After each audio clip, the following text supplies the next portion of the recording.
Ini siap dikorbankan ini.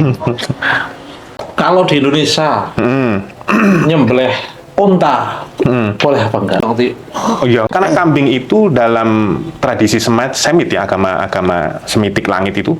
Pasdol, Narasumber kita ini Lionel Messi. malah Lionel Messi. Korbannya Lionel Messi apa kira-kira? Ngomong-ngomong kurban, Banjarnegara itu selalu terkenal setiap tahun.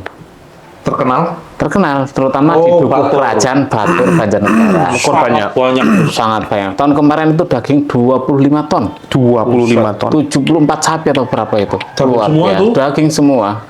Ya kayak inilah, ini kan daging semua ini. Ini siap dikorbankan ini. Nah, kira-kira itu gimana itu? Hukum berkorban gimana? Ini wajib apa sunnah atau mana? Ya, korban itu gimana? Kalau menurut Anda Kalau itu yang gimana? mampu katanya sih dengar-dengar orang tua yang mampu itu wajib. Wajib. Berarti kurban sendiri dari secara makna ya harus dijelaskan dulu nih dari awal. Ya, nih. korban kan namanya saja korban ya. Jadi itu kan proses kalau pendekatan kepada Tuhan lah. Berdekat dalam hal ini kita Islam ya Allah. Kurban ya, koroba di kurban itu. Jadi kurban itu ada proses pendekatan diri kepada Allah lewat apa? Pembagian daging itu. Jadi ada ibadah sifatnya itu transenden dan juga Ibadah sosial itu ya Gus. jelas ibadah sosial. Jelas ibadah sosial. Dari keikhlasan kita untuk berkorban, uang kita belikan kepada hewan-hewan yang memang disyariatkan untuk berkorban itu. Unta, sapi, kemudian kambing dan domba. Kerbau bagaimana? Kerbau itu secara karakteristik mulai mirip dengan sapi, maka para ulama yang membolehkan korban dengan kerbau itu. Kalau di Indonesia nyembelih unta boleh apa enggak? Ya boleh aja. Kenapa? Karena kan di sini nggak ada unta gimana? Lo kan bicara boleh atau tidak kan? Oh, iya. Boleh. Tapi memang dagingnya boleh dimakan itu. Ya boleh lah. Oh, karena kan saya juga bingung. Justru- di kebun binatang ada unta soalnya. Ya memang kita mau ambil di sana terus ya kalau itu beda lagi. Itu bukan pengorbanan kita gitu. Tapi intinya unta boleh, Boleh. kambing, sapi, Ya. Di Indonesia konteks atau beberapa Asia ya kerbau lah ya. kerbau. Domba. Jarang lah ada. Jarang kalau kerbau jarang. Banyak ya kerbau ya. Kerbau banyak Di juga, daerah Sulawesi banyak, itu. banyak. Nah, Sulawesi ya banyak. Tapi yang jadi repot mungkin akan menjadi sedikit perdebatan ketika hari raya kurban itu di muslim-muslim yang di Bali ini kan gak repot juga. Kan sapi kan ya nggak Sapi. boleh. Ya, ganti aja kerbau. Iya. Di Kudus juga iya kan? Iya kan Kudus sama. Kudus Ganti nggak kerbau. ada sapi. Gak ada juga. sapi kerbau. Nggak masalah. Soto kerbau. Karena kerbau itu kan ya bagi sebagian ulama kan secara karakteristik lah mirip sekali dengan sapi, bahkan bagian daripada sapi. Tapi secara makna keseluruhan itu kurban memiliki mana yang cukup relevan ya. Maksudnya di kehidupan kita Ya, sehari-hari. jadi gini loh, kurban itu di beberapa agama lain juga ada. Dan misalkan di Yahudi, ada Paskah Yahudi, keluarnya bangsa Israel dari negeri Mesir itu kan diperingati. Korbannya apa? Dengan kambing. Kambing ya, Iya. makan ya. Artinya korban itu suatu hal yang sifatnya untuk mendekatkan kita kepada Allah. Berarti mendekat Pada setiap umat, walikulli ummatin ja'alna mansakan. Lihat kurusmallahi ala ma razaqahumullah min bahimatil an'am. Jadi setiap umat itu ada ibadah kurban ini yang diperuntukkan untuk mengingatkan kita atas rezeki yang Allah berikan kepada kita. Wah, luar biasa ini. Dan Gimana memang narasumber ini? ini saya itu kadang bingung itu kenapa dulu Nabi Ismail ya misalnya jadi disembelih itu misalnya itu bagaimana dengan nasib saya Kenapa? kok tiba-tiba dari Nabi Ismail ke lemu-lemu nanti Oh ya enggak lah. Gitu. Kalau mungkin dulu dalam ritual-ritual kuno kan ada orang yang berkorban jiwa kan. Justru nilai kemanusiaan Islam itu di situ. Dari pengorbanan manusia menjadi pengorbanan hewan. Sangat luar biasa. Iya. Di agama Hindu ada ajaran namanya ahimsa, ajaran yang anti kekerasan, sehingga korban-korban yang sifatnya bahkan hewan pun diganti dengan daun, buah-buahan. Karena apa? Mereka anti kekerasan. Ya. saya dulu pernah jadi ketua PMI Ahimsa loh Wih. di Wonosobo. Ahimsa. Iya. PMI Komisariat Ahimsa. Mantap. Ngomong tentang Ahimsa tadi kan. Oh iya ya, makanya tadi mantuk-mantuk ya. Iya, Ya. Ahimsa. Ya terima kasih sudah mengingatkan saya masa Oke, lalu. ya saya sih nggak ingat sebenarnya, nggak tahu lah ya. Pertanyaannya, torehan apa yang sudah diberikan ketika menjadi ketua ya Al-Himsa ya? Dulu itu ada cerita unik kok. Gimana? Ahimsa itu apa sih? Ahimsa yaitu perjuangan tanpa kekerasan. Iya memang secara filosofi seperti itu ajaran agama Hindu itu. Tapi maksudnya yang dimaksud ahimsa itu apa? Ahimsa pergerakan kader-kader PMI di Wonosobo itu. Dulu saya udah pernah sempat memimpin itu 1 tahun. Luar biasa, 1 Iya. tahun. Ternyata nih Karena PMI itu cepat kaderisasinya. 1 tahun ya. Nggak ada 2 tahun, 3 tahun nggak. 1 tahun udah selesai, langsung kaderisasi yang lain. Ya dulu pada intinya dulu Unsik itu, bos, dulu itu pas saya jadi ketua, itu tidak ada fotonya Mbah Muntaha Al-Hafid. Padahal unsik loh ya. Itu pendiri Unsik. Lah iya, kok bisa nggak ada fotonya Mbah Mun itu? Iya, nggak ada itu di rektorat, nggak ada di fakultas nggak ada. Terus di tanggalan juga nggak ada. Wah, pelanggaran ini. Akhirnya kita rebukan sama mahasiswa PMI. Ini ada sesuatu yang mau menghilangkan sejarah. Wah. Jas merah mau ditinggalkan. Jangan sekali-kali meninggalkan sejarah. Oh, Akhirnya akhirnya kita membangkitkan pergerakan itu, pikiran itu, kader-kader, akhirnya terjadilah demonstrasi. Wah, demonstrasi apa demonstrasi? Apa itulah? Pokoknya demo lah. Iya, oke. Ini sing jenenge ahimsa ya. Iya. Filosofinya. Tapi kita nggak kekerasan, cuma Oke. menyuarakan. Pokoknya setiap fakultas harus ada fotonya Mbah Muntaha Al-Hafid, pendiri Unsik. Ya, ya, Selesai ya. Al-Quran. Nah, Jadi- seperti itulah. Ya, ini kan relate dengan Iya, tema. tema kita. Artinya ada satu filosofi yang bisa diambil dari ahimsa itu Iya. bahwa meskipun kita ini Islam itu kan agama yang sangat humanis lah ya, sangat memanusiakan manusia, Iya, rahmatan iya, lil alamin, betul. sehingga pengorbanan yang sifatnya itu kayak mencelakakan diri itu diganti dengan sesuatu yang sangat mudah untuk dijalankan dan bermanfaat bagi orang banyak. Contoh apa tadi? Kurban pun ada spesifikasi hewannya. Kambing ya. Unta, sapi, kambing, domba. Karena apa? Kenapa kok lebih? Ada yang mengatakan lebih utama kambing daripada hewan-hewan lain. Iya. Karena kambing itu dalam tradisi Semit ya, agama Semitik langit itu, kambing itu salah satu simbol kesederhanaan dan kesucian. Jadi Kambing ya. iya, makanya Nabi kan berapa kali mengatakan korban dengan bikapsyaini itu kan, Iya, dengan iya. 2 kambing, 2 domba yang besar-besar itu. Bahkan ada diskusi lagi, lebih utama mana? Kambing jantan apa kambing betina Betina, ya? ya. Ya memang itu bukan keharusan mutlak ya, bukan keharusan absolut bahwa kita harus kambing jantan. Kalau ada kambing jantan bagus. Alasannya apa? Dagingnya lebih tebal, Ya. lainnya lebih itu kan. Tapi kalau kambing perempuan nggak apa-apa. Enggak itu. masalah, enggak ada. Itu bukan keharusan yang mutlak. Yang penting berikan Saya kurban takutnya terbaik kalau nih. perempuan yang dikorban, anak-anaknya mau nyusu sama siapa? Nah, Nah, itu. Itu para duda-duda. Makanya banyak lebih sekali itu. utama kambing Jantan. biar ibunya bisa menyusui anak-anaknya. Nah, Tapi kembali ke masalah kurban, esensi sesungguhnya dari kurban itu selain tadi memberikan Takorub, sosial, takorub, ya takorub ilawah, itu memaknai pengorbanan yang luar biasa seorang ayah terhadap anaknya. Bayangkan Nabi Ibrahim Iya. kan, lama menanti kehadiran buah hati, ketika sudah lahir buah hati, turun ayat, diminta untuk mengorbankan anaknya. Nah. Bayangkan perasaannya coba. Tapi itu kan juga katanya prosesnya 3 kali, Gus. Nggak langsung 1 kali. Itu katanya Nabi Ibrahim ada suara langsung mau gitu. Itu kan ada usahanya manusia karena Nabi Ibrahim Iya. juga manusia kan. ya terlepas dari proses waktu-waktu itu kan ada yang jelas ada satu hal yang dilakukan Nabi Ibrahim, apa? Pengorbanan itu. Iya. Kecintaan beliau kepada Allah itu melebihi apapun termasuk anak-anaknya. Betul. Ini relate dengan dawuhnya Kanjeng Nabi kan. So, Jadi kita tidak dianggap mukmin kecuali kita lebih mencintai. Nah ini yang berat di La era yu'minu sekarang ahadukum itu. iya. Ya, hatta akuna ahabba ila min waladihi wa walidihi wa nasi ajma'in itu. Jadi itulah salah satu nilai daripada ibadah korban adalah penunjuk bentuk kepasrahan atau totalitas kecintaan kita kepada Allah Subhanahu wa taala. Ya, Harta berapapun kasih kalau ada. Tapi kan sekarang kita enggak.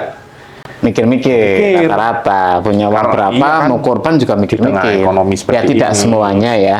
Ya, itu bagus sih dalam arti kita juga namanya ibadah itu kan tidak harus kita bersedekah itu tidak kemudian kita bunuh diri, Ya, ya kan? Betul, Ada betul, tanggungan-tanggungan. Kalau kita ada punya harta lebih, kasihlah untuk sedekah kepada saudara-saudara kita, kerabat-kerabat kita. makanya lebih baik. Doakan para pemirsa semuanya. Nah, termasuk untuk itu bisa korban, ya. yang relate dengan korban itu kan soal menjual daging korban untuk kepentingan pribadi nggak boleh.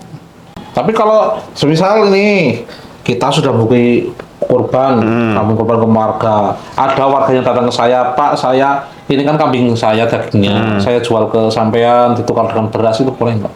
Iya, mesti butuh dagingnya lah, masa tukarnya dengan beras gimana maksudnya? Misalnya sana butuh beras, terus tak tukar dengan beras saya. Ya untuk kemaslahatan boleh, yang penting nggak ada kepentingan untuk diri kita lah. Betul. Ya, Nggak usah ditukar. Kalau itu kambing kita yang korban, kasih saja.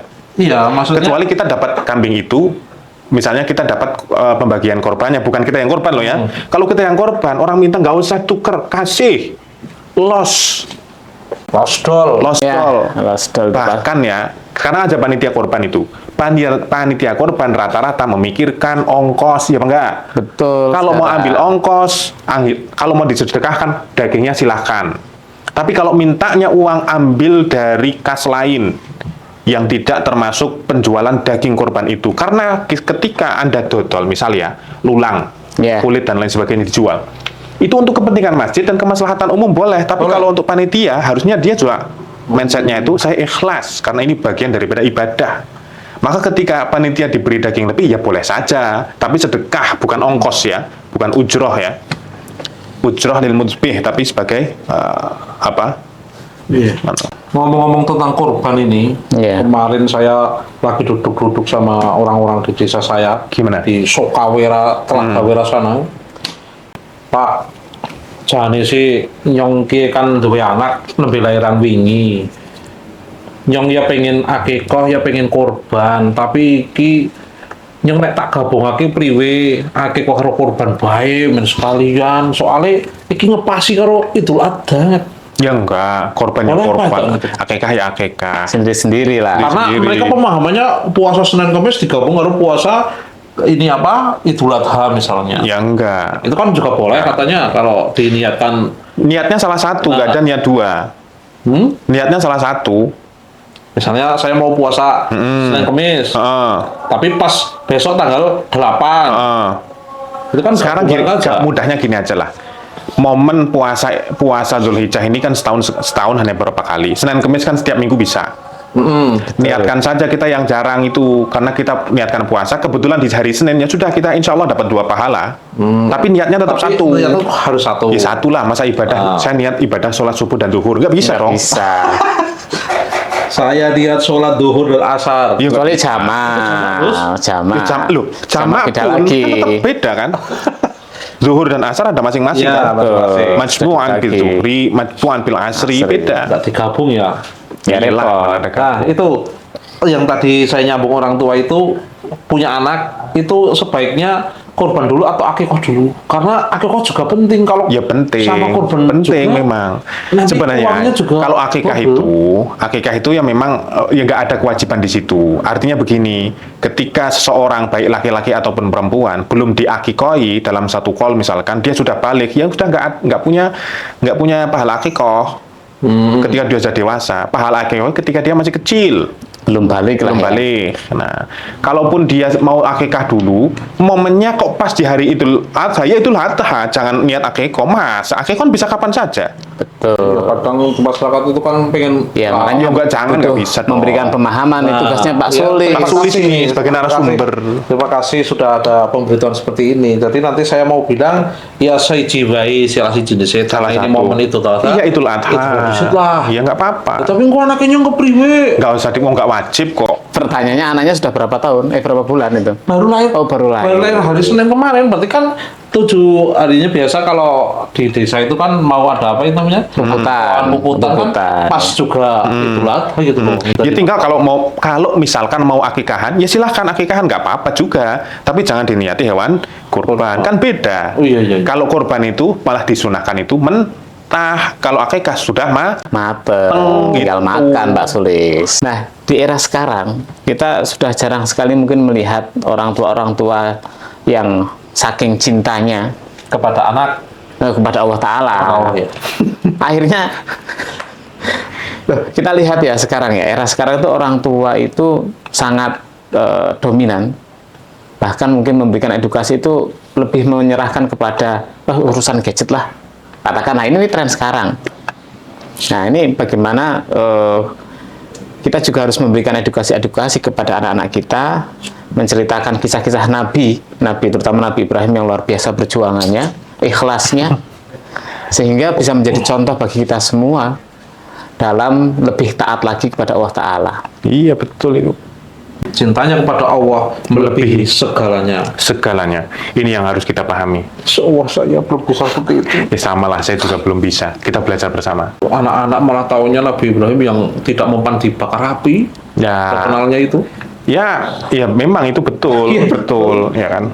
Kita cukupkan di sini. Boleh. Ya. Terima kasih. Nanti kita lanjut lagi Ini, lah. ini channel apa namanya? Saya Islamku. Oh, Islamku. Kita sepakati Islamku. Maksudnya apa ini Islamku? Ya kita kan dalam berislam itu kan ya kadang berangkat dalam perspektif masing-masing, tetapi sumbernya sama. Kita budayanya beda, tetapi sumber Islamnya sama gitu loh, bro. Sehingga interpretasi Islamnya kita beda, aplikasi Islamnya kita beda. Ya enggak? Soal aurat misalkan kita menutup aurat, ada yang dengan celana, ada yang dengan sarung, ada yang dengan apapun itu. Misal loh ya. Ya makanya di usia Jadi kita yang Gus Dur itu sudah kan punya buku namanya Islamku, Islam Anda, Islam kita. Pak Kures punya buku namanya Islam yang saya anut. Itu menunjukkan bahwa Islam itu agama yang secara pemikiran sebenarnya itu memerdekakan pemeluknya untuk bagaimana mengaplikasikan ajarannya sesuai dengan budaya. Tetapi jangan sampai hal-hal yang pakem itu ditubruk gitu loh, bro. Iya. Makanya ada beberapa sedikit perbedaan budaya antara Arab dengan Indonesia itu cukup banyak. Contoh misalkan di sana begitu azan nggak jauh itu komat, ya kan ada sholat terus masuk tahiyatul masjid komat terus. Di sini kan nggak. Ketika sudah masuk waktu sholat belum langsung azan, ada proses lama. Rokok dulu biasa. Ya nggak akan banyak Ya petani itu juga. Pak Sulis dulu nih. Aduh diketahuan. Ada apa namanya? Ada namanya banyak petani dan lain sebagainya orang kerja. Beda kalau di sana. Maka dalam pemilihan madhab fikih pun disesuaikan dengan orang Indonesia yang paling pas itu apa? Karena apa? Budaya di sini, lingkungan di sini. Betul. Ya, artinya begini loh. Meskipun Islam itu datang dari Timur Tengah, datang dari Arab, tetapi pada prakteknya kita bebas kok melakukan Islam itu dengan budaya kita. Yang penting ada rambu-rambu yang tidak boleh dilewati. Betul. Berarti rambu-rambu tidak hanya di jalan raya, Gus. Iya, nggak ada jalan raya lah. Merah, kuning, hijau itu. Nah ya. Ya, begitu ya. Oke. Nah, semoga acara ini bisa terlancar. Oh, amin. Amin. Besok-besoknya tambah semangat. Besok ada banyak bintang tamu ya. Ya, siap. Mungkin Oke. Terima kasih Gus Taufik, Pak Sulis, diskusi yang luar biasa. Besok kita sambung lagi dengan diskusi yang lebih kekinian lagi. Oke. Nah, nanti jangan lupa subscribe, like, share channel Islamku ini untuk lebih bermanfaat khususnya, ini khususnya nih untuk warga Banjarnegara dan umumnya pada warga Indonesia keseluruhan.